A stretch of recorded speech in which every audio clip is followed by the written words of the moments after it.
내 옆에 분들과 함께 인사 나눌 때 사랑합니다. 축복합니다. 인사 사랑. 아멘. 인사를 잘하면은 떡을 하나 더 얻어먹는다 말이 있습니다. 인사를 잘하는 사람을 보면은 참 좋아요. 제가 사는 아파트에 경비원 그 아파트에 둘이 교대로 이렇게 하는데 한 사람은 그렇게 인사를 별로 잘 안 하더라고요. 이렇게 멀쩡하니. 근데 한 사람은 볼 때마다 반갑게 인사를 하는데 그 사람에게 마음이 가요. 그래서 나중에 음료수라도 좀 한번 사다 줘야겠다 그런 생각을 가졌습니다. 인사를 잘해야 돼요. 우리 인사를 잘합시다. 예수가 그리도다. 여러분 믿습니까? 그분은 우리 인생의 모든 문제를 해결하신 분입니다. 그는 나의 문제 해답이야. 저는 오늘 예배 드리기 전에 또 포스트 병원에서 예배 드리고 또 일부 예배를 드리고 예배를 드리면서 내가 할 수 있는 말이 있다면 예수는 그리스도다. 모든 문제 해결자시오. 그분은 나의 문제 해결자시다. 여러분 어떻습니까? 저는 복음 없는 사람이었어요. 그런데 제게 하나님 은혜를 입혀주셔서 내 인생을 바꿨고 내 운명을 바꾼 사건은 바로 예수 그리스도 때문에 그렇습니다. 저는 죄인의 자리에 있었어요. 평생 죄의 종으로 살아야 됐고요. 죄인의 자리에 있던 내가 의롭다함을 얻게 됐고 의인의 위치에 섰어요. 마귀 자녀가 돼서 마귀 종노릇하며 살 내가 하나님의 자녀가 됐습니다. 생각해 보면요, 어마어마한 거야 이게. 내가 하나님 자녀로 살 수 있는 거. 내가 지옥 가야 됐어요. 내가 그 이름으로 말미암아 천국 백성이 됐어. 내 인생을 바꾼 이름이야. 내 운명을 바꾼 이름. 그 이름이 예수입니다.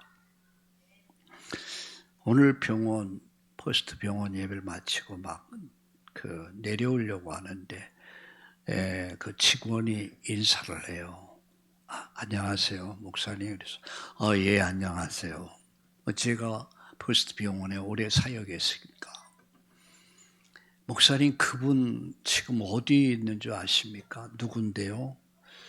왜 목사님 여기 간호사로 있으면서 신내림을 통해서 제단을 차려놓고 하던 분이 있잖아요. 내가 그때 예배 참여해서 은혜 받고 운명이 바뀌어서 그거 다 정리하고 교회 나갔잖아요. 연락이 되십니까? 라고 묻더라고요. 저는 금시초문인데요. 그러니까 목사님, 그때 목사님 그날 은혜 받고 그분의 인생이 바뀐 거 목사님 제가 봤어요. 그러더라고요.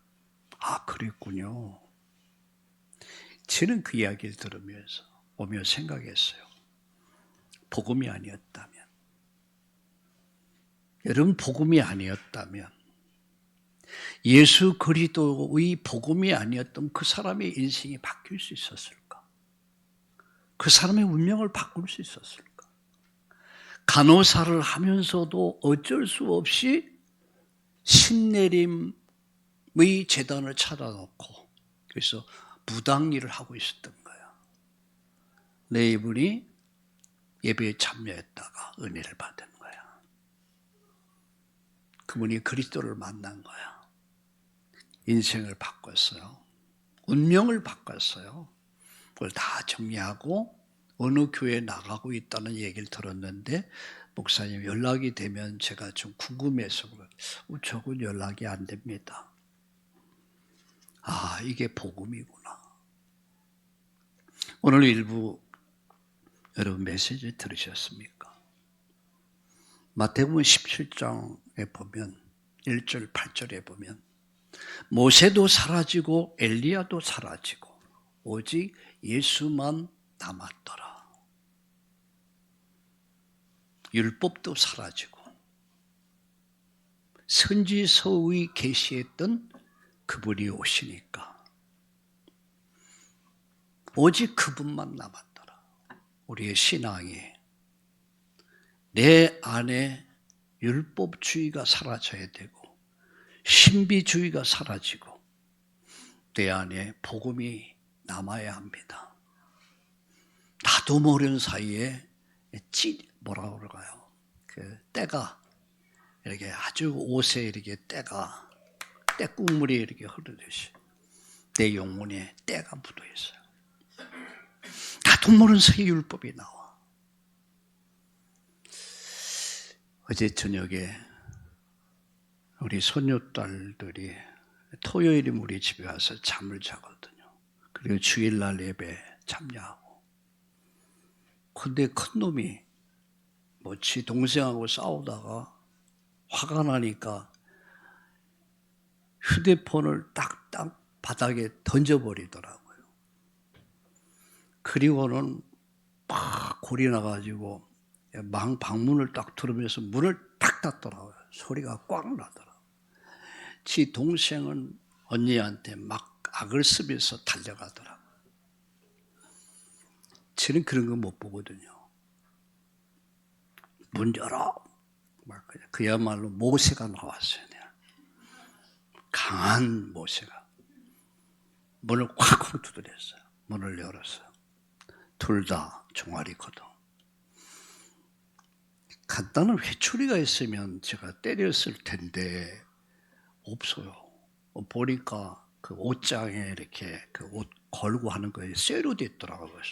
그걸 딱 내렸는데 야, 이걸 어떡하나 내가 걱정이 되는 거죠. 속으로. 근데 그냥 지나갈 수가 없어요. 어디 휴대폰을 초등학생 아직 3, 4학년 1학년짜리라 휴대폰을 던지고 혈기를 부리고 종아리 걷어 위협을 가했어요. 내 안에 모세가 막 그냥 요소요. 근데 제가 때릴 수 있어요. 우리 아이들 키울 때 많이 때렸습니다. 근데 마음이 아프더라고요. 근데 옛날 생각이 딱 떠오르는 거야. 지네 엄마 기를 때에 그 모습이 떠오르서 잘못했어요. 잘못했어. 너는 어떻게 생각해? 막내 보르게 저도 잘못했어요. 제가 때리겠습니까? 앞으로 다시는 어른들 앞에서 휴대폰을 던진다든가 문을 콱콱 닫는다든가 이건 나쁜 거야. 거기서 전에 할머니가 잘 설명을 하더라고요. 근데 이거 사랑해서 그러는 거야. 지나가는 아이는 관심 없어. 고개를 끄덕끄덕. 근데 마음이 아프더라고요. 그런데 마음이 아파서 그래서 다시 아이들 자기 전에 안고 왜 내가 화를 냈는가 설명해주고 기도해주고 그러면서 돌아서면서 내 안에 아직도 모세가 남아있어가지고 여러분 어떻습니까? 여러분도 마음 상하고 그러면 먼저 감정부터 나오죠. 감정. 목사가 그런데 여러분은 어떻겠습니까? 여러분 이해가 돼요. 이런 나를 바꾼 분은 오직 예수입니다.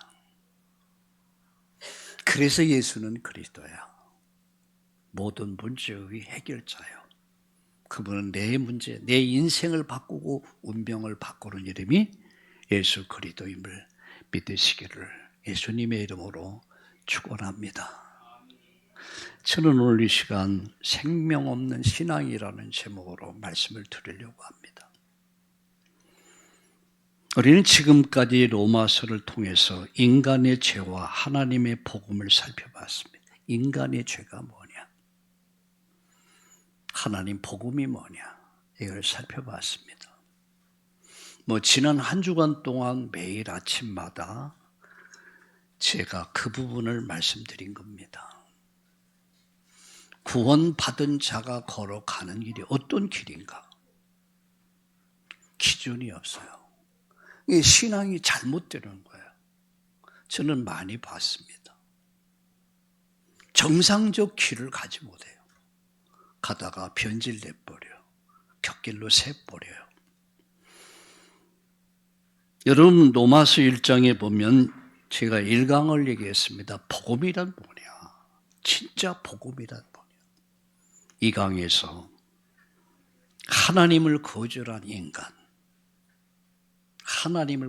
복음을 주셨는데 그들은 하나님을 거부했습니다. 그게 창세기 1장, 2장 복음이에요. 창세기 3장에서 하나님을 거부해.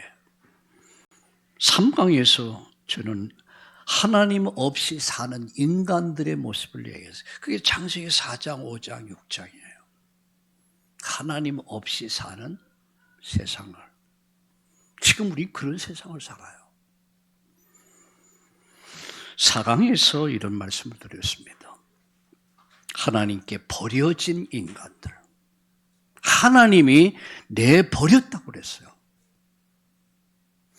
여러분, 부모가 자식을 때릴 때는 희망이 있기 때문에 때리는 거예요.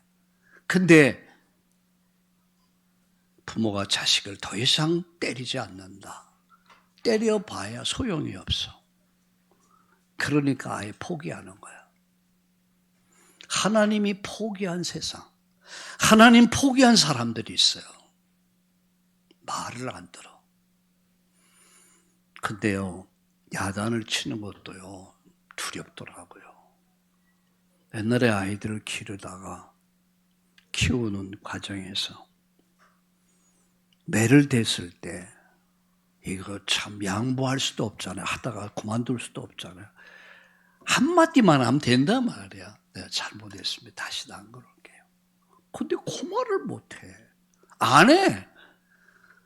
그러면 어떻게 해요? 이거 때리지도 못하고 안 때릴 수도 없고. 그래서 때려놓고 혼자 우는 거야. 이거 아이들 앞에 울 수는 없잖아요. 그래서 보상해 주기 위해서 마트에 가서 맛있는 거 사가다 주는, 우리 아이들이 그랬어요. 우리 아빠가 우리 야단 쳤으니까 맛있는 거 사줄 거다. 보상심인데. 하나님이 버린 세상. 지금 하나님이 없는 세상을 살아. 하나님께 버려진 세상을 살아. 지난주에는 하나님은 공의의 하나님이다. 하나님은 반드시 죄를 물으시는 하나님이다. 그걸 말씀드렸습니다. 우리는 공의와 여러분 정의를 따라야 합니다. 하나님은 공의의 하나님이야. 정의의 하나님이야. 법치의 하나님이야. 이게 우리 신앙의 기준이죠. 하나님 반드시 심판한다. 하나님을 심판의 하나님인데 심판을 면키 위해서 하나님 우리에게 뭘 주셨습니까? 복음을 주신 거예요. 그래서 창세기 2장을 말하기 전에 제일 먼저 복음이 뭐냐? 복음 주신 거야. 그런데 인간은 그 복음을 거부했어요. 하나님 거부하고 인생을 살아. 하나님이 없는 세상. 하나님은 그들을 내버렸어요. 내버렸다고 성경은 말씀합니다. 그리고 하나님은 심판하신다.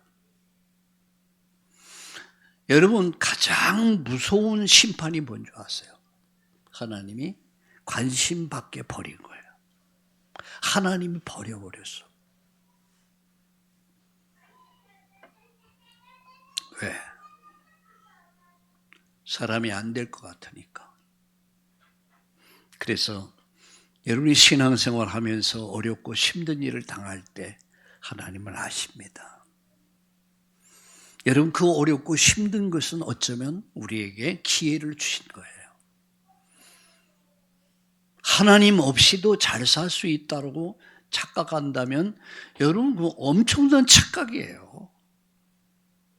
자식을 사랑하기 때문에 매를 댈 수 있고 야단을 칠 수 있는 거예요.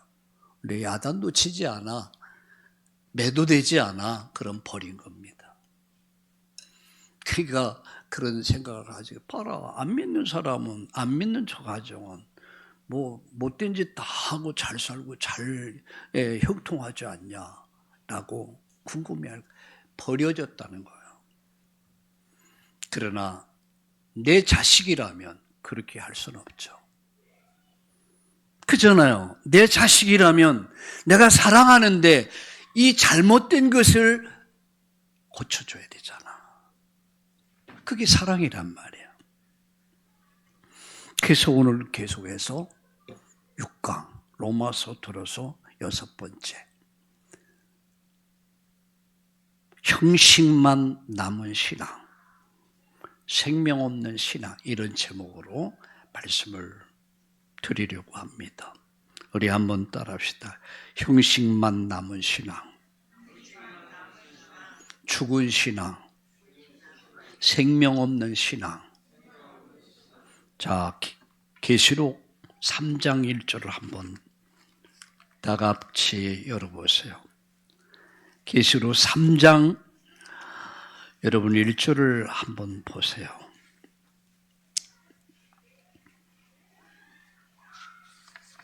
같이 읽겠습니다. 페이지수는 401페이지.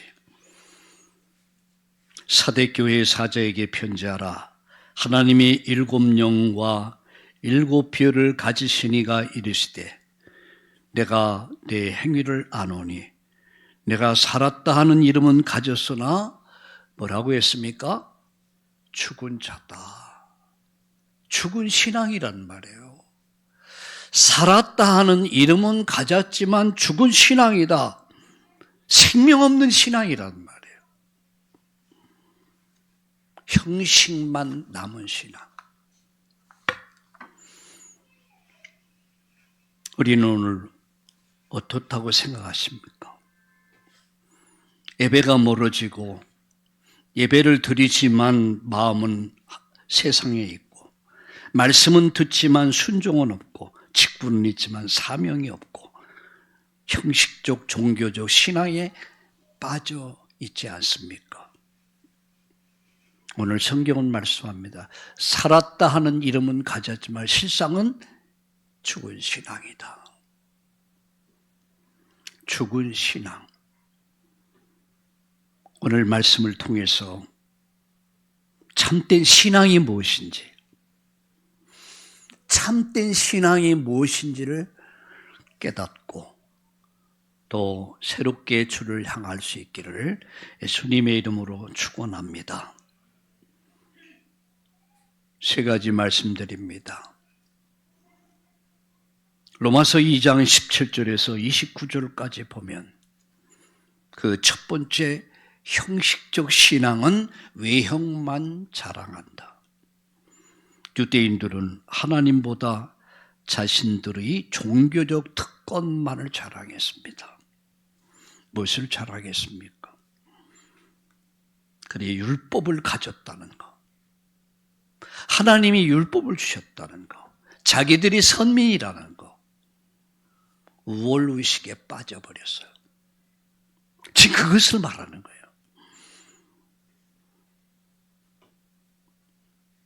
그들은 이름만 신앙이었습니다. 이름만 신앙이었어요. 이름만 복음이었습니다.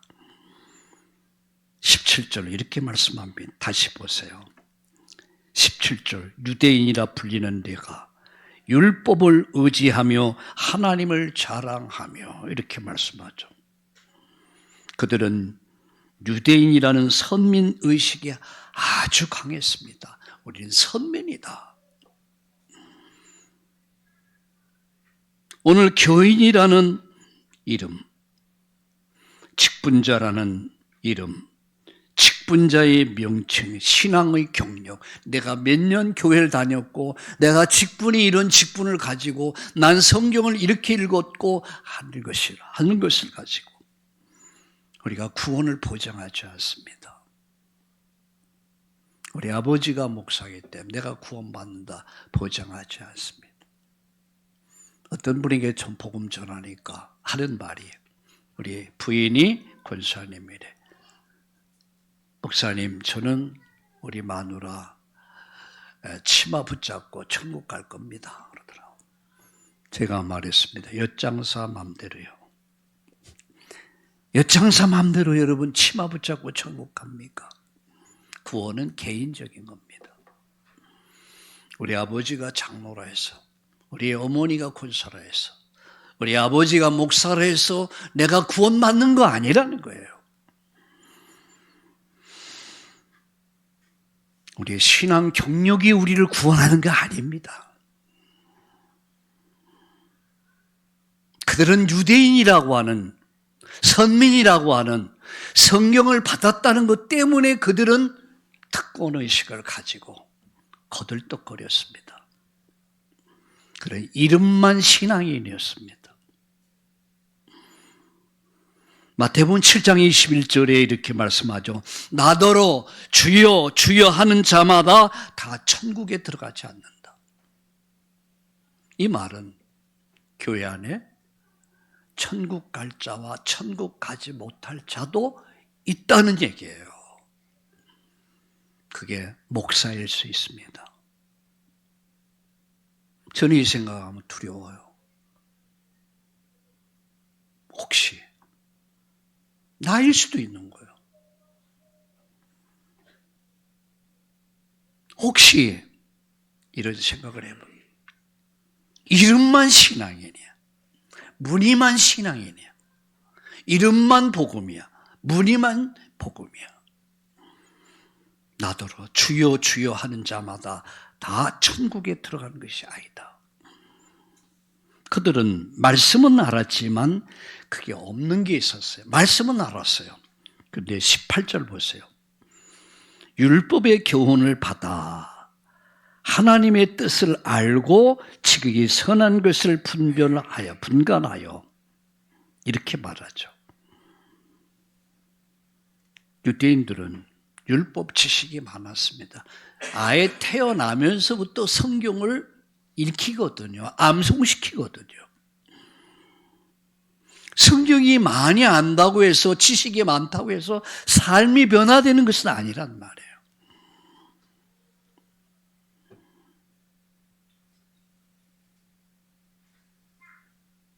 성경 공부를 많이 하고 성경 지식이 많다고 해서 사람이 변화된다면 얼마나 좋겠습니까?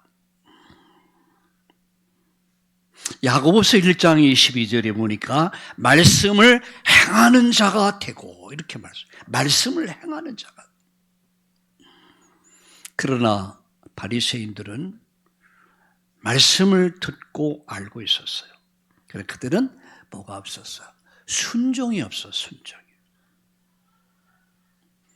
여러분, 신앙생활의 가장 첫 관문이 뭔지 아십니까? 순종입니다. 인간의 최초의 비극이 어디서부터 시작된 줄 압니까? 아담 하와의 불순종이야. 구원은 어디서부터? 순종으로 시작되는 거예요. 인간의 비극은 불순종이야. 인간이 사는 길은 순종입니다. 내 좀처럼 나를 내려놓고 순종을 하지 않아요. 바리새인들이 그랬어요. 그들은 성경에 등했습니다. 그들은 유대인이었습니다. 율법을 받은 자들이었어요. 말씀을 맡은 자야. 그들은 말씀을 가르치는 자들이었어요. 그런데 그들은 말씀을 알았지만 그 말씀을 순종하지 않았어요. 삶이 변화가 없단 말이에요. 남을 가르치면서 자신을 보지 못하는 거죠. 여러분 19절 보세요. 맹인의 길을 인도하는 자요, 너희가 하라 말이야. 맹인의 길을 인도하는 자요, 어둠에 있는 자의 빛이요, 율법에 있는 지식과 진리의 모본을 가진 자로서 어리석은 자의 교사요, 어린 나이의 선생이라고 스스로 믿으니, 이렇게 말합니다. 남을 가르치면서 자신을 보지 못했습니다. 그들은 다른 사람을 가르쳤지만 자신의 죄를 보지 못했어요. 아니, 안 보려고 그랬어요. 형식적 신앙의 특징이 뭔지 아세요? 남의 죄는 잘 보면서 자기 죄는 보지 못하는 겁니다. 예수님 말씀했어요. 남의 눈에 있는 티는 보면서 네 눈에 있는 들보는 보지 못하느냐. 마태복음 23장 27절에 보면 그런 사람을 뭐래? 회칠한 무덤이다 그랬어요. 오늘 회칠한 무덤이 뭐냐? 우리나라는 장례법이 땅을 파고 이렇게 묻었어요. 그걸 매장이라고 그러죠. 뭐 지금은 화장을 많이 하지만, 근데 유대인의 장례식은 동굴을 팠습니다. 굴을 파서 그 굴 속에 시신을 넣었어요. 왜 그랬냐? 부활을 믿기 때문에. 부활의 날에 무덤이 열리고 예수님 묻힌 곳이 바로 그 동굴이었어요. 그러니까 사람을 죽으면 시신을 그 동굴 속에 넣고 큰 돌을 굴려서 막아요. 그리고는 이제 거기다 하얀 칠을 해. 그럼 그 칠 보면 아주 그 부자들의 무덤도 있고 가난한 사람들의 무덤이 있고, 그럼 겉에는 깨끗하죠. 하얀 회칠을 하니까. 근데 그 속은 어떨까? 시체가 썩는, 그 시체가 썩어가고 있는 냄새가 가득한 거야. 예수님이 지적한 말씀이 그 말씀입니다. 회칠한 무덤. 이게 바리새인이에요. 그들은 이름만 신앙이었습니다. 말씀은 알았지만 순종하지 않았습니다. 남을 가르치면서 자신을 보지 못했던 거예요. 저는 이 말씀을 준비하면서 내 자신을 봤습니다. 내 이야기더라고요. 토요일 말씀을 다 준비하고 마지막 점검하는 시간에 이 말씀을 쭉 묵상하면서 나는 이름만 신앙인이 아닐까? 나는 말씀을 안다고 하면서 난 말씀을 순종하고 있었는가? 남을 가르치면서 나 자신을 가르치고 있었는가? 나 자신을 보면서 손녀딸의 어떤 그 허물을 보면서 화를 내고 마음이 아프더라고요. 마음이. 내가 막 화가 나더라고요. 여러분 같으면 어떻게 하겠어요? 지나가는 아이가 뭐 던지고 한들 내가 무슨 상관이 있습니까? 근데 내 아이들이 화가 난다고 휴대폰을 던지고 내 아이들이 문을 쾅쾅 닫고 한다. 그럼 제가 어떻게 해야 됩니까? 물어봤어요. 하나님, 나 어떻게 해야 됩니까? 근데 하나님 나에게 말씀했어요. 때리시고 오르만져 주시오. 하나님 공의의 하나님이야.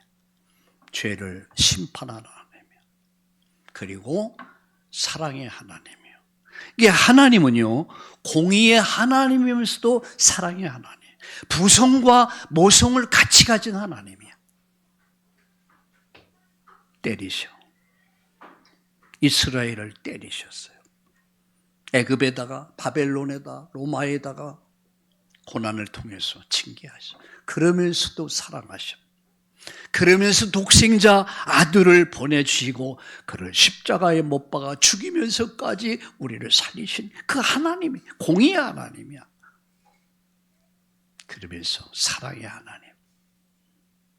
근데 마음이 아픈 거 있죠. 옛날에 제가 아이들을 키울 때 저는 정말 나름대로 처음은 잘 키운다고 생각. 그러게 해서 했는데 내가 너무 많이 지금 심했던 것 같아. 근데 그 옛날이 탁 떠오르는데 마음이 아프더라고요. 저는 거기서 뭘 본 줄 아십니까? 하나님이 그렇게 아파하시겠구나. 하나님이 그렇게 힘들어 하시겠구나. 이름만 신앙인이 아닐까. 말씀은 알았지만 순종하고지 않았는가. 남을 가르치면서 내 자신을 가르치지 못한 자가 아니었는가. 사실 이 말씀 앞에서 회개하는 시간을 가졌습니다. 하나님 저에게 은혜를 주옵소서. 두 번째 말씀드립니다. 형식적 신앙은 하나님을 가장 욕되게 하는 거예요.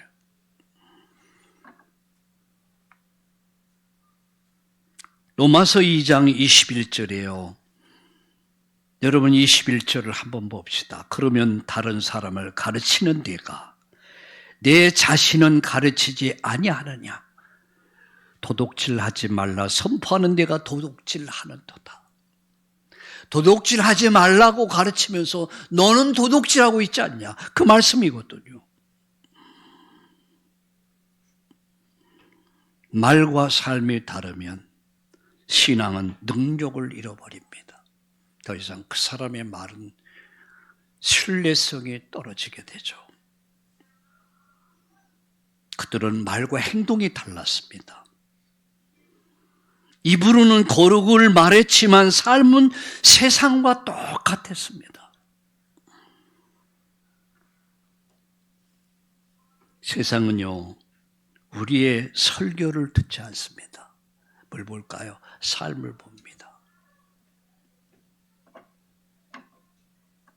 어느 회사에 이제 싸움이 일어나갖고 나중에 주먹다짐까지 폭행까지 가서 구속이 됐는데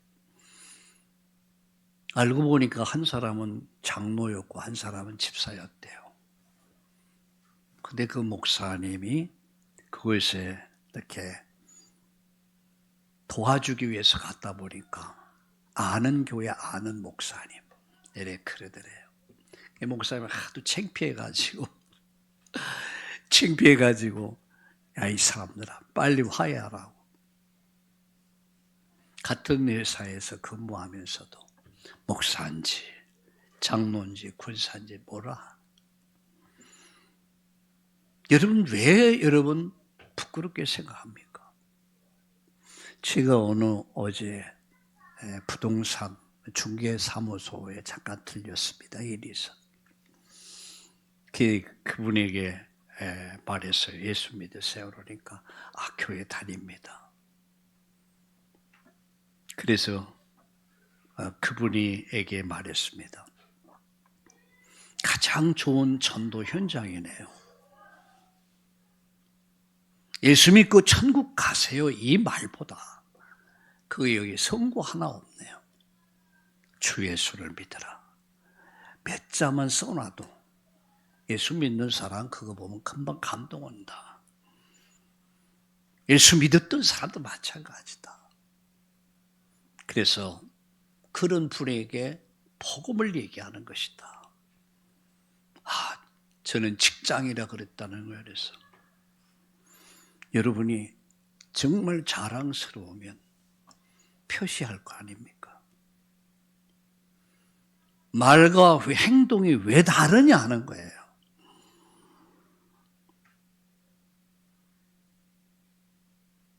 입으로는 거룩을 말했지만 삶은 세상과 똑같아요. 이것이 오늘 교회의 모습이에요. 이것이 목사들의 모습이에요. 지금 우리나라의 교회들에서 벌어지고 있는 많은 스캔들 문제들이 이루 다 말할 수가 없어요. 나도 그 가운데 한 사람이 있거든요. 입으로는 거룩을 말해요. 입으로는 복음을 말해요. 복음을 가르쳐요. 뒤로는 다른 삶을 살아. 세상은 우리의 설교보다 삶을 먼저 봅니다. 디도서 1장 16절에 보니까 하나님을 시인하되 행위로는 하나님을 부정한다. 그렇게 말씀하고 있어요. 행동이 없는 믿음은 오늘 성경은 죽은 믿음이다. 이렇게 말해요. 여러분, 그리스도인답게, 성도답게 사세요. 내가 만난 예수가 정말 모든 문제 해답이라면, 그분이 내 인생을 바꿨다면, 그분이 해답임을 믿는다면 여러분 얼마나 자랑스럽습니까?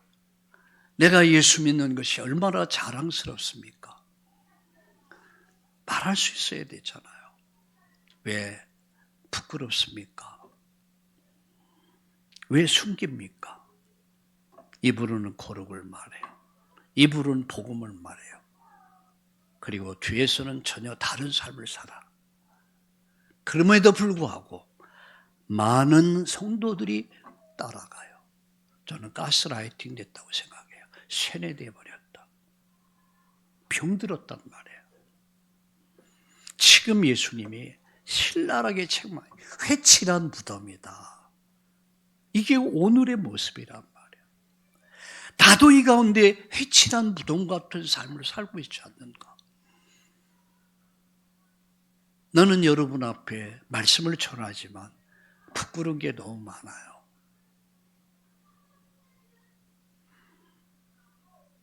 그러면서 그들은 마음속에 우상이 가득했습니다. 겉으로는 하나님을 섬긴다고 하면서 속에는 탐심이 가득했습니다. 그것이 오늘의 우상입니다. 자만하고 돈, 성공, 자존심, 세상의 욕심, 그일 수 있습니다. 골로새 3장 5절에 보니까 탐심은 우상 숭배다. 우리 성경 말씀 한 절 볼까요? 골로새 3장 5절을 보세요.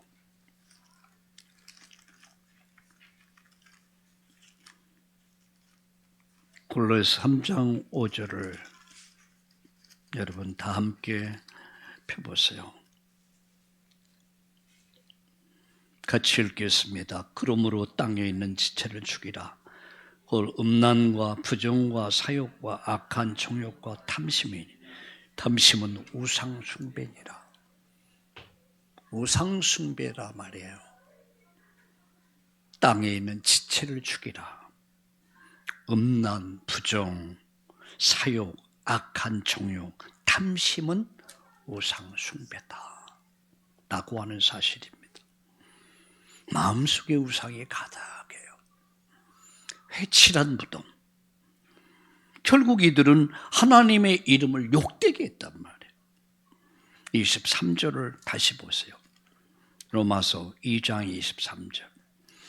율법을 자랑하는 내가 율법을 범함으로 하나님을 욕되게 하느냐.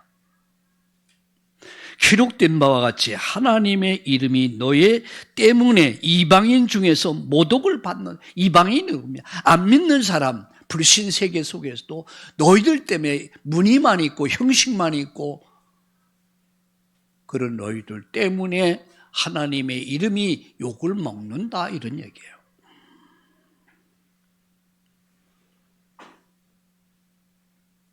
기록된 바와 같이 하나님의 이름이 너희 때문에 이방인 중에서 욕을 먹는다. 이런 말이 있잖아요.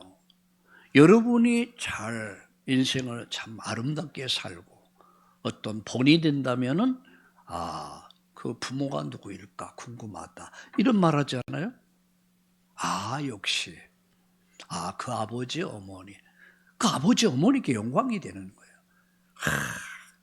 제 애비가 누굴까? 제 예미가 누굴까? 라고 한다면 그 부모님의 욕을 돌리는 거예요.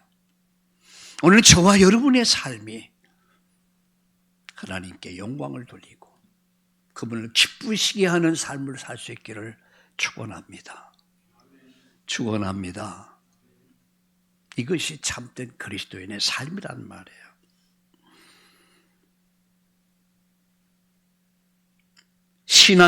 신앙의 위선은 세상 사람들에게 실망을 줍니다. 왜 교회가 자꾸만 흩어집니까? 세상으로 가버립니까? 교회 오지 않아. 왜? 너무너무 실망을 해버렸어.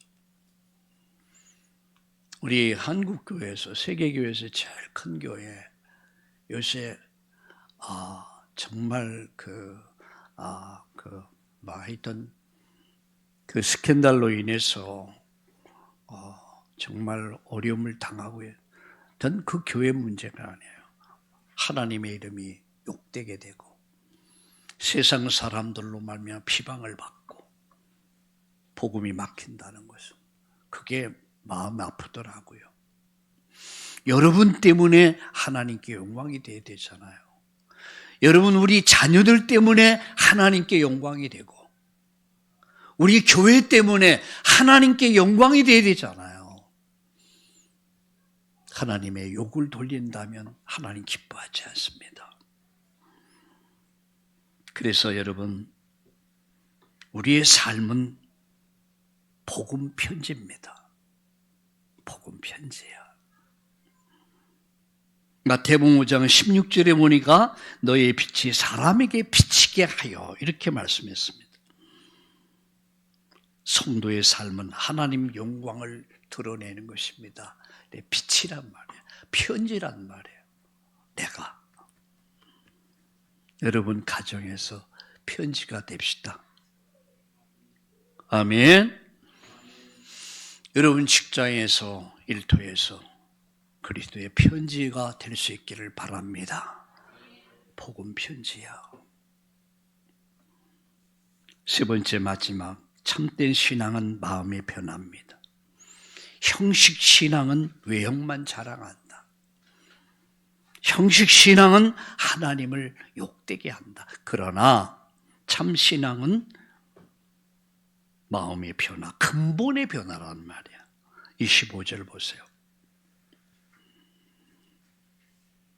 내가 율법을 행하면 할례가 유익하나 만일 율법을 범하면 내 할례는 무할례가 되느니라. 그런즉 무할례자가 율법의 규례를 지키면 그 무할례를 할례와 같이 여길 것이 아니냐. 또한 본래 무할례자가 율법을 온전히 지키면 율법 조문과 할례를 가지고 율법을 범하는 자를 너를 정죄하지 아니하겠냐.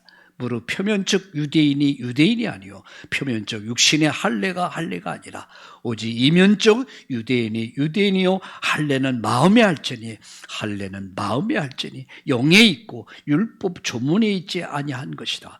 그 칭찬이 사람에게서 나지 아니하고 다만 하나님께로부터 난다. 외적인 형식으로는 구원을 받지 못한다. 그 말이에요. 목사하기 때문에 구원받는 게 아니다. 세례 받았기 때문에 구원받는 게 아니다. 오늘 예배를 마치고 병원에서 나오는데 어떤 분이에요. 목사님, 제 동생이 그 병원에 아주 중환자실에 있거든요. 세례를 아직 못 받은 것 같은데 세례를 이렇게 받았으면 어떻게 좋습니까? 그래서 차차 한번 생각해 보시죠. 사람들의 의식 속에는 세례만 받으면 구원받는 자 착각을 해요. 세례는요, 구원받은 자의 증거로 받는 거지 구원이 조건이 아니에요. 세례 받음으로 우리가 구원받는 게 아니란 말이에요. 목사가 됐기 때문에 구원받는 것도 아니고요. 외적인 형식으로는 네가 구원을 받지 못한다. 유대인들은 바울은 마지막 참된 할례에 대해서 명합니다. 할례는 외적인 것이 아니다. 내적인 것이다. 근본적인 것이다. 참된 신앙은 할례, 마음의 할례입니다. 마음의 할례. 참된 신앙은 내면의 변화입니다. 죄를 슬퍼하고 그리고 하나님을 사랑하고 회개하는 마음, 이것이 복음이 만든 변화입니다. 사람이 변하죠.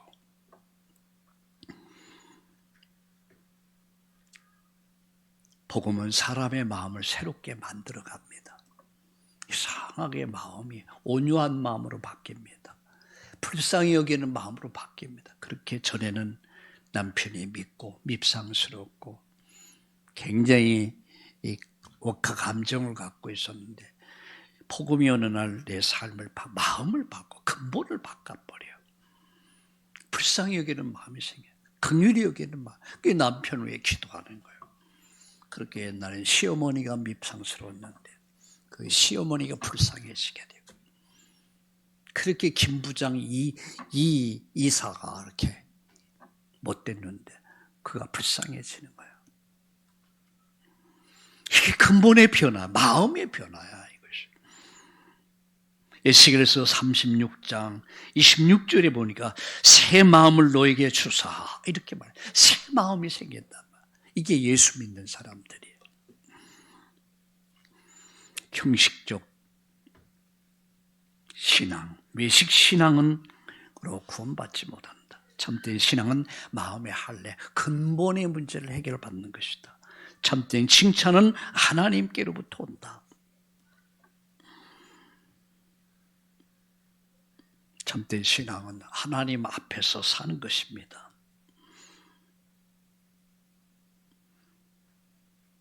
신앙의 목적은 사람에게 보이는 것이 아니라 하나님을 기쁘시게 하는 것입니다. 로마서 1장은 하나님 없는 인간의 죄를 우리는 볼 수 있었습니다. 로마서 2장은 종교 속에 숨은 죄를 본 거야. 그러니까 1장 하반절은 이방인의 죄라면 여러분 2장은 후반절은 뭐니까 종교인, 바리새 믿는 사람들의 죄를 말하는 거. 형식 신앙, 가짜 신앙, 죽은 신앙.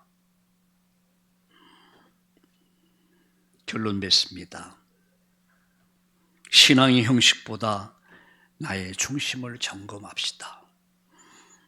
3일상 16장 7절에 하나님은 우리의 중심을 보신다 그래서 사람은 외모를 보지만 하나님은 중심을 보신다. 여러분의 중심을 보십니다. 가난한 마음, 온유한 마음으로, 사모하는 마음으로 하나님 앞에 섭시다. 두 번째 결론 맺습니다. 말씀을 듣는 신앙에서 순종하는 신앙으로 여러분은 나아갈 수 있길 바랍니다. 사람 앞에 아니라 사람에게 보이기 위한 것이 아니라 하나님 앞에서 살아가는 저와 여러분 되기를 예수님의 이름으로 축원합니다.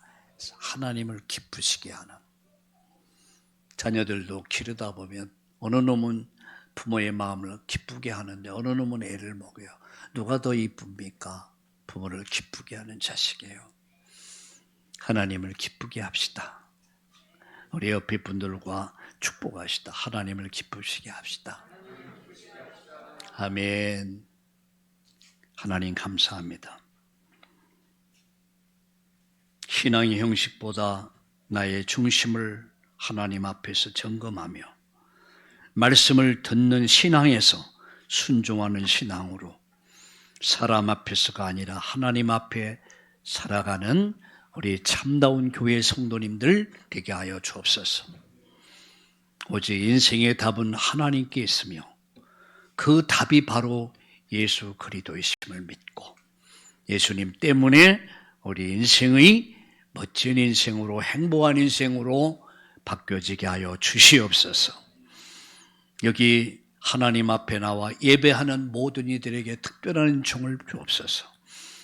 하나님의 은혜를 가지고 한 주간도 세상을 승리하게 하시고 하나님 주시는 건강, 하나님 주신 경제를 가지고 하나님 나라 이룰 수 있도록 그 은혜와 믿음을 도하여 주시옵소서. 혹여나 영적으로 정신적으로 육신의 질병 때문에 어렵고 힘든 시간을 보내는 이가 있습니까? 오늘 이 시간 예수님의 이름으로 치료하여 주시옵소서. 예수님의 이름으로 기도드리옵나이다. 아멘.